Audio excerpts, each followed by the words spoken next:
নমস্কাৰ সকলোকে আৰু আজি এটা ব্ৰাইডেল ফটোশ্বুটত আছোঁ ডিব্ৰুগড়ৰ বৰ্তমান মই আছোঁ ডিব্ৰুগড়ৰ জালান মন্দিৰ খুব ধুনীয়া লোকেশ্যনটো আগতে ইয়াত শ্বুট কৰিছোঁ আৰু আজি বহুত দিনৰ পিছত শ্বুট কৰিবলৈ আহিছোঁ কথাটো এইটো আজিৰ লুকটো কেনেকুৱা হৈছে আপোনালোকে জনাব আৰু আজিৰ লুকটো মানে মেকআপটো কৰিছে তাই খুব মৰম লগা দেই সৰু ছোৱালী বেছি ডাঙৰ নহয় তাইৰ নামটো হৈছে পল্লৱী ৰাও আৰু তাই ডিব্ৰুগড়ৰ হয় কি বুলি আছে ইনষ্টাগ্ৰামত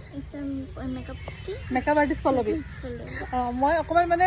নামটো গম পাই যাওঁ আৰু যে কি আইডিটো থাকিব বুলি অবভিয়াছলি মেকআপ আৰ্টিষ্ট যিহেতু মেকআপ আৰ্টিষ্ট পল্লৱী বুলি আছে তাৰ আইডিটো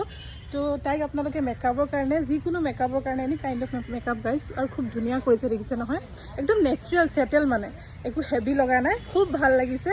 তাৰপিছত তাইক আপোনালোকে কণ্টেক্ট কৰিব পাৰে তাইৰ আইডিটো মেনশ্যন কৰি দিম লগতে তাইৰ লগত কলাবৰেশ্যন কৰি দিছোঁ তাৰ পেজটো চাব আৰু খুব ভাল ছোৱালীজনী খুব মৰম লগা একদম শান্ত যেনেকৈ দেখাইছোঁ তেনেকৈ দেই